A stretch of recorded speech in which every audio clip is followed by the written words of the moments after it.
Recce सीखने के बाद लोग अक्सर कहते हैं कि हमें बहुत ही लो लो फील होता है, बहुत थकावट फील होती है। जब रेकी प्रैक्टिस के 21 डेज होते हैं, उसमें नींद आती है, थकावट होती है, ढीला ढीला सा लगता है।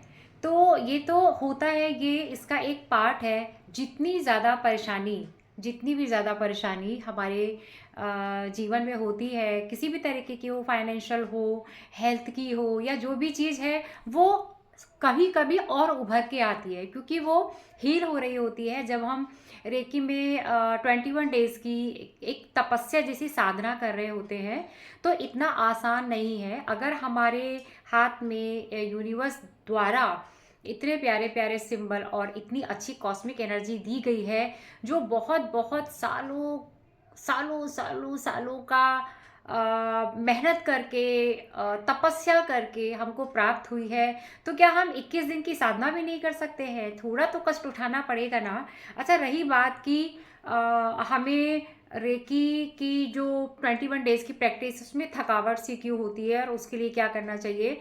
बहुत धीरे धीरे हमारा शरीर जो है, हमारी जो बॉडी है, उस एनर्जी को एक्सेप्ट करती है। वो 24 पॉइंट्स पे काम करती है, जिसमें से 7 तो हमारे 7 चक्रास होते हैं, बहुत सारे माइनर चक्रास होते हैं। तो जब ये हमारे ऊपर काम करती है, तो वो तरह तरह से अपना इफेक्ट दिखाती है। लेकिन ये चीज़ें ना धीरे धीरे सबसाइड होने लगती हैं, इसमें लगे रहना पड़ता है। हमारे पास दो ऑप्शन होते हैं, या तो हम हार करके इस चीज़ को छोड़ दें कि बहुत तकलीफ़ हो रही है, समय से करना पड़ता है, बार बार करना पड़ता है। ये कैसी साधना है कि एक ब्रेक भी नहीं ले सकते एक दिन का, लगातार 21 डेज करो, ना ना ना ना हमसे नहीं हो पाएगा, ऐसी चीज़ें होती हैं। तो ये तो है, करना तो पड़ेगा, है ना? तभी किसी चीज़ की प्राप्ति भी होती है। बिना कठिनाई के तो दुनिया में कोई भी चीज़ नहीं मिलती। खाने का निवाला मुँह में डालते हैं, तभी वो पेट में जाता है, दाँत चबाते हैं, तभी वो चबता है ना? तो ये प्रयास तो करना ही पड़ेगा। लेकिन जैसे-जैसे हम धीरे आगे बढ़े, हम मेडिटेशन करना शुरू कर दें और अपना खान-पान सच में बहुत बदलना पड़ता है, सात्विक भोजन की तरफ आना पड़ता है। हमें इस चीज़ का भी ध्यान रखना चाहिए कि जब हमारे सामने कोई खाने को चीज़ आती है, झट से एकदम उसमें ना डाल लें, मुँह में ना डाल लें। ध्यान रखें चीज़ों को, खाने की, पीने की, पहनने की, यहाँ तक कि जिस बिस्तर पर हम बैठते हैं, जिस आसन को हम इस्तेमाल करते हैं, जिस शॉल को हम इस्तेमाल करते हैं, उन सब की भी क्लींजिंग स्पिरिचुअल लेवल पे थोड़ा-सा ज़्यादा करना पड़ता है। ये सब धीरे-धीरे आ जाता है, क्योंकि हीलिंग मॉडलिटीज़ हमें लाइफ़स्टाइल भी सिखाती हैं, और कैसे हमें बोलना है, कैसे बैठना है, पॉस्चर्स कैसे हो, बॉडी लैंग्वेज कैसी हो। जैसे हम बार बार कहते हैं कि पैरों को ऐसे क्रॉस करके नीचे की तरफ से ना बैठे, है ना, एड़ी की तरफ से इस तरह से क्लोज बॉडी लैंग्वेज करके ना बैठे। इस तरह से बहुत सारी चीज़ें सिखाई जाती हैं, जिनका एक सच में एक कहीं ना कहीं बहुत अच्छा महत्व भी होता है। तो ये सारे नियम कानून हमें फॉलो करने चाहिए। जैसे कहा जाता है कि जो हीलर्स हैं उनको सॉल्ट का बाथ लेना चाहिए। उसमें सॉल्ट बाथ भी बहुत तरह से बनाया जाता है, उसमें क्या क्या डाल के बनाया जाता है, डेली उससे स्नान किया जाता है। एक शुद्धिकरण तो करना पड़ता है, क्योंकि जब एक कॉस्मिक एनर्जी जाती है और हम प्यूरिफिकेशन की तरफ जाते हैं, तो बार बार इम्प्योरिटी और जल्दी पकड़ने के चांसेस रहते हैं, जब तक हम बहुत ज़्यादा स्ट्रॉन्ग नहीं हो जाते। इसलिए इसमें ऑरा को अपने लॉक करने की विधि सिखाई जाती है, ऑरा को प्रोटेक्ट करने की चीज़ सिखाई जाती है, दूसरों से डिस्टेंस रखने की चीज़ सिखाई जाती है ना? जैसे कि कहते हैं ना कि हमारी जैसे नमस्ते की एक परंपरा है, इसमें भी हम अपनी एनर्जी को सिक्योर रखते हैं। इसके पलट अगर हम किसी से गले मिलते हैं या हाथ मिलाते हैं, तो हमारी एनर्जी ट्रांसफ़र होती है। तो जब हीलिंग लेवल पे जाते हैं, तो इस चीज़ों को भी सिखाया जाता है कि कैसे, किस तरह से डिस्टेंस मेंटेन करें।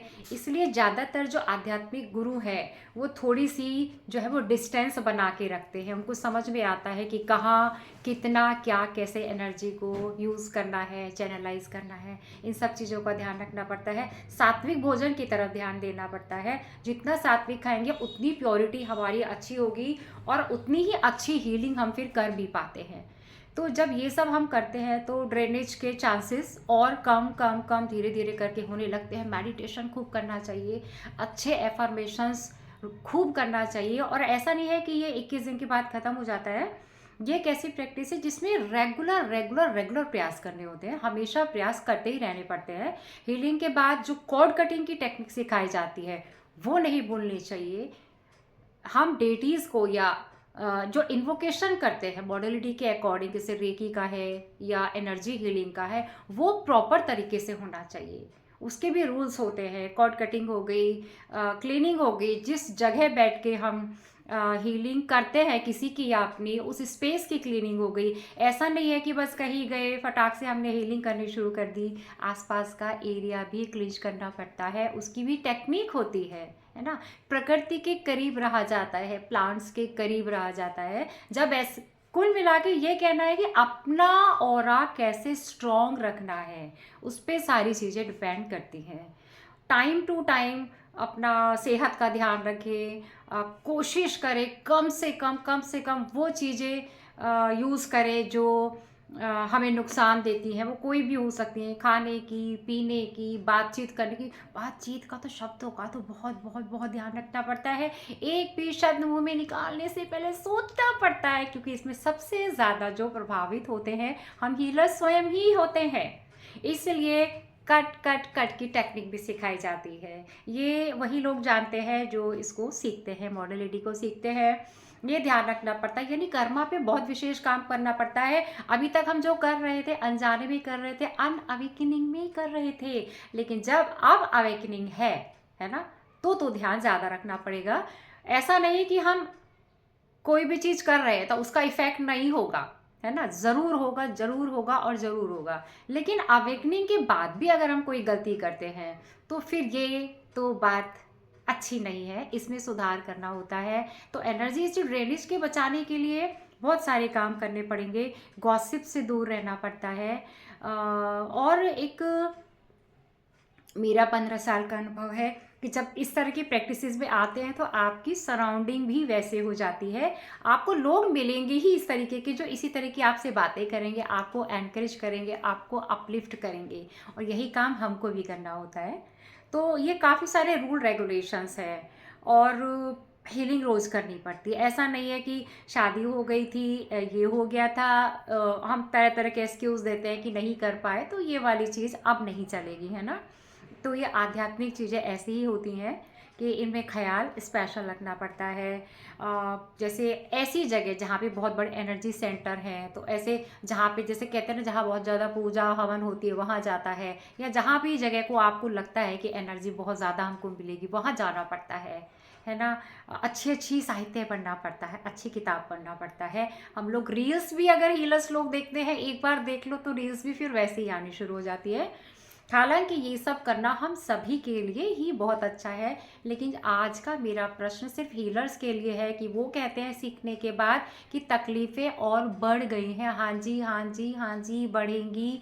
क्योंकि जब किसी चीज़ को जड़ से हम खोद रहे हैं, निकाल रहे हैं, गंदगी निकाल रहे हैं, वो सतह पर आएगी, फिर वो साफ होगी, तब आप रिलैक्स महसूस करेंगे। जी, ऐसा होता है। तो इस चीज़ों का ध्यान रखें, इससे घबराएं नहीं। घबराएंगे तो जो मेहनत हमने सीखने में, समझने में, 21 डेज़ को करने में करी है, वो चली जाएगी।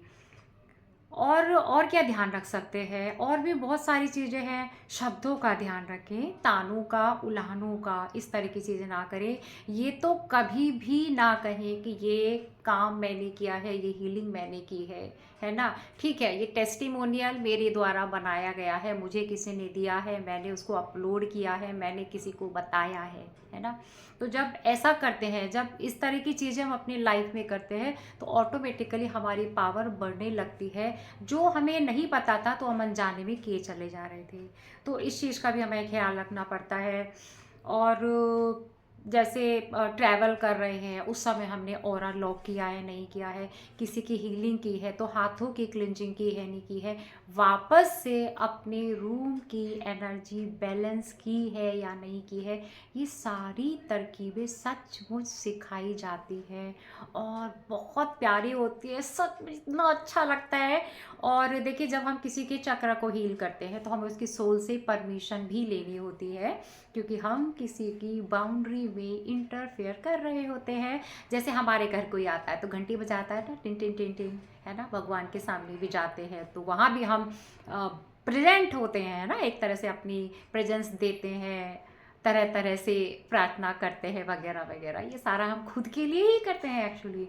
तो इसी तरह से जैसे अगर रेकी की बात करूँ तो रेकी माँ को इन्वोक करते हैं, फिर उन्हें बताते हैं कि हम आपको बुला रहे हैं तो क्यों बुला रहे हैं, वो रीज़न उनको बताना होता है कि आप हमें ये वाली एनर्जी प्रदान करो, हमें अग्निकुंड बनाना है, हमें सेल्फ हीलिंग करनी है, हमें किसी दूसरे की हीलिंग करनी है, रिलेशनशिप की हीलिंग करनी है, कॉर्ड कटिंग करनी है, यानी उस भावना को बताना होता है, वो बताना होता है। उसके बाद हीलिंग करते हैं, अपनी की या दूसरे की, डिस्टेंस से की या सामने से की, तो उसकी तो बहुत ही ज़्यादा सावधानियां रखनी पड़ती हैं। फिजिकली टच नहीं करना होता किसी को, अग्निकुंड बनाया या नहीं बनाया, नमक का जो कटोरा है हीलिंग के लिए साथ रखा या नहीं रखा, हीलिंग प्रॉपरली टाइम से की या नहीं की, उसमें हम कहीं इमोशनली इन्वॉल्व तो नहीं है। हमें हीलिंग करते वक्त ध्यान रखना चाहिए, अगर हम इमोशनली इन्वॉल्व हो रहे हैं तो वो फिर हमारी एनर्जी को खा जाता है। ये भी ध्यान रखें, करें एक डिअटैच होकर के हीलिंग करें, इसलिए बाद में कॉर्ड कटिंग भी करा देते हैं।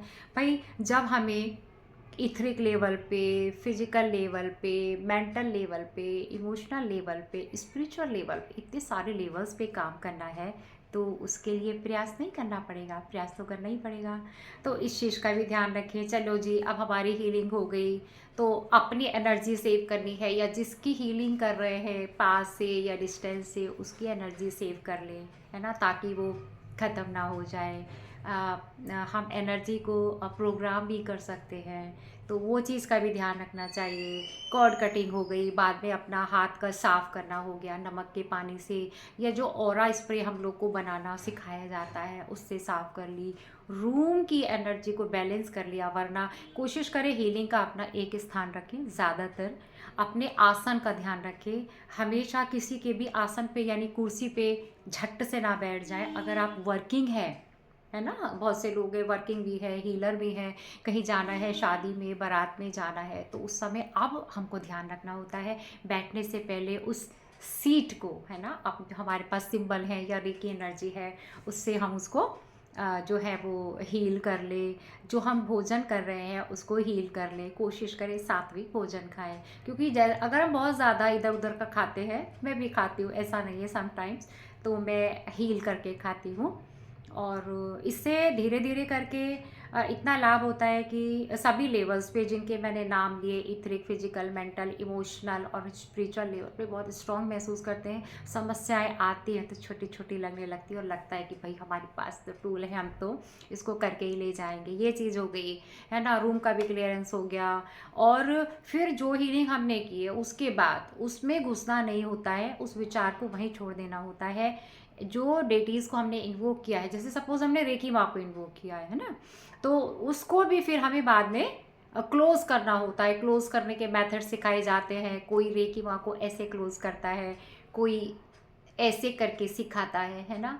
मैं फिर से एक चीज़ कहूँगी कि कभी भी छोटे छोटे वीडियोस को देख करके करना ना शुरू कर दे काम को। जब भी कोई चीज़ सीखनी हो प्रॉपरली गाइडेंस के अंदर सीखे, मुझसे सीखे, किसी और से सीखे, मैटर नहीं करता, है ना। कोशिश करें कि अपने टीचर से यानी जिससे आप हीलिंग सीख रहे हैं एक ऐसे कोच से सीखें जो आपको लाइफ टाइम की कनेक्टिविटी दे, ताकि आपके जीवन में कभी भी अगर कोई भी समस्या आती है तो आप बाद में किससे पूछेंगे।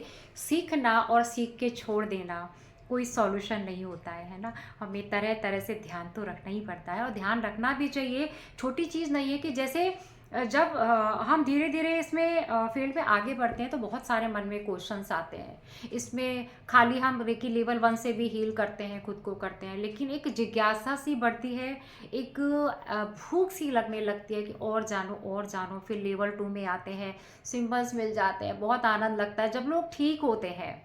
तो बड़ा बहुत ही सुकून होता है। मैं इस प्रैक्टिस में आई थी जब मैं पहली बार कोरोना में मज़े-मज़े में प्रैक्टिस सीखी थी टाइम पास करने के लिए। मैंने कभी कल्पना नहीं की थी कि मैं इस वाले फ़ील्ड में आऊँगी। लेकिन मैंने एक जब कोरोना हुआ था तो किसी के कोरोना के एक पेशेंट को हील करने के लिए हीलिंग ली थी। तो मैंने देखा कि उनके घर में बहुत सारे लोग बीमार थे, लेकिन जिनको हीलिंग दी गई थी वो आधे घंटे में उठ के खड़ी हो गई थी और उनका कोरोना बहुत बहुत बहुत बहुत फास्ट स्पीड से ठीक हुआ। तो वहाँ से मेरा कॉन्फिडेंस बढ़ा कि हाँ, ये भी मुझे बहुत आश्चर्य हुआ कि ऐसा कैसे हो सकता है कि यहाँ से कोई चीज़ की जाए और वो बहुत दूर तक पहुँच जाए। यस, बट ऐसा सचमुच हुआ। वहाँ से मेरा विश्वास बढ़ा, लेवल 1 किया, 2 किया, 3 किया, 4 किया, फिर लगा 4 भी जब मैंने किया तो मुझे बहुत अच्छा लगा। जब मुझे लगा कि जो अटेनमेंट मुझे दिया गया मैं भी इसे कर सकती हूँ, मेरे से खुशी से एकदम उछल पड़ी। फिर उससे भी ज़्यादा अच्छा लगा कि मैंने लेवल 5 किया जिसे हम ग्रैंड मास्टरशिप कहते हैं, तब भी बहुत आनंद आया जब मुझे लगा कि मैं समृद्धि शक्तिपात भी कर सकती हूँ, शिक्षा शक्तिपात भी कर सकती हूँ और रिलेशनशिप शक्तिपात भी होता है। ऐसी बहुत सारी चीज़ें होती हैं जो बहुत दूर तक काम करती हैं। अच्छा, एक चीज़ है कि मतलब अगर इतने चीज़ों का ध्यान रखा तो वाक़ई एनर्जी ड्रेनेज नहीं होती है, लेकिन अगर आप स्टेप को मिस करेंगे तो कहीं न कहीं हल्की-फुल्की कमी आती रहेगी और अपने आप को हमेशा हील करे ही करे, है ना? आप ग्रैंड मास्टर हो जाएँ, आप कुछ भी हो जाएँ, जो और गुरु हैं जो बहुत सारे लोगों को एक साथ हील करते हैं, सत्संग करते हैं, एक बल्क में करते हैं, सामने बैठा के करते हैं।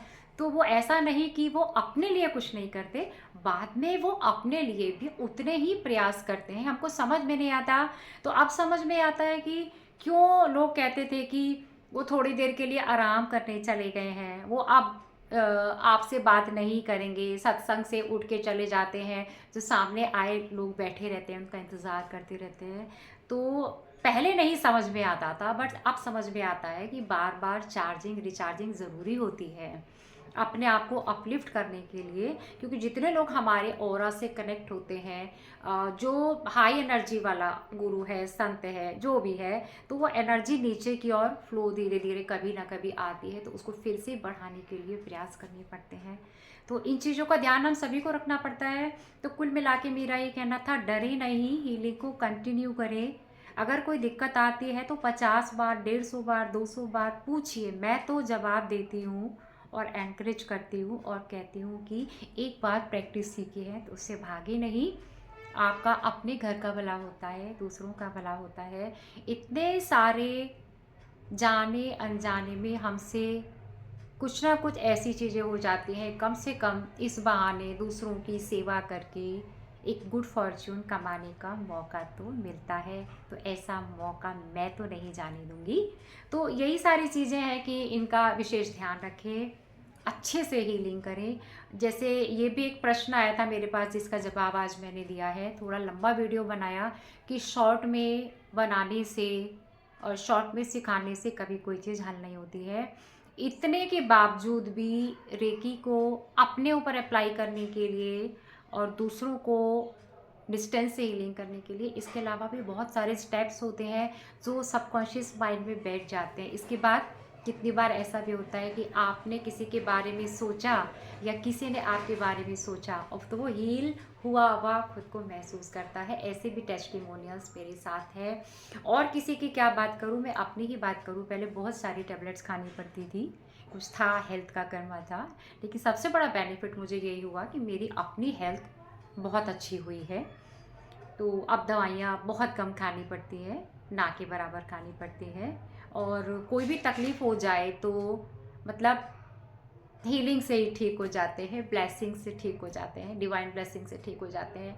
और अच्छा लगता है, कभी मुँह से इस तरह के शब्द नहीं निकलते हैं कि कलयुग आ गया है, पता नहीं क्या होगा, समय बहुत बुरा जा रहा है, बच्चे ऐसे हो गए हैं, बड़े ऐसे हो गए हैं। कभी कभी ह्यूमन बीइंग है, फिर भी दिमाग में जब ऐसी चीज़ें आती है तो क्षमा साधना करके फिर से माफ़ी मांग के फिर एक नए रिजॉल्व और डिटर्मिनेशन के साथ आगे बढ़ते हैं। थोड़ा वीडियो लंबा हो गया है क्योंकि बहुत सारे क्वेश्चन थे, उन सब का जवाब एक साथ नहीं दिया जा सकता था। एक और मेरे पास प्रश्न आया है जिसका जवाब मैं अगले वीडियो में दूंगी। मुझसे किसी ने ये पूछा है कि बहुत बार हीलिंग काम नहीं करती, ऐसा लगता है कराते जा रहे हैं या करते जा रहे हैं, उसके रिजल्ट हमें क्यों नहीं मिल रहे। तो वो वीडियो भी अपने आप में बहुत बड़ा हो जाएगा, फिर जल्द ही बनाऊंगी। तो आज बहुत सारी बातें हो गई, बहुत अच्छा लगा मुझे ये सारी बातें शेयर करने के लिए। बहुत ज़रूरी है ऐसी बातों को, यानी अभी भी इतने साल की प्रैक्टिस के बाद भी इन बातों का महत्व मुझे अपने लिए बहुत लगता है। ऐसा लगता है हज़ारों कमियां हैं, अभी बहुत सुधारना है, बहुत सीखना बाकी है, अभी तो इतू सा ही आता है। तो ठीक है, आप भी मेरे साथ बने रहिए, वो वीडियो भी मैं बना करके जल्द डालूंगी। मैं ज्योति, रेकी ग्रैंड मास्टर और एनर्जी हीलर, राधे राधे, आपसे आज के लिए विदा लेती हूँ। Thank you, till then, bye bye.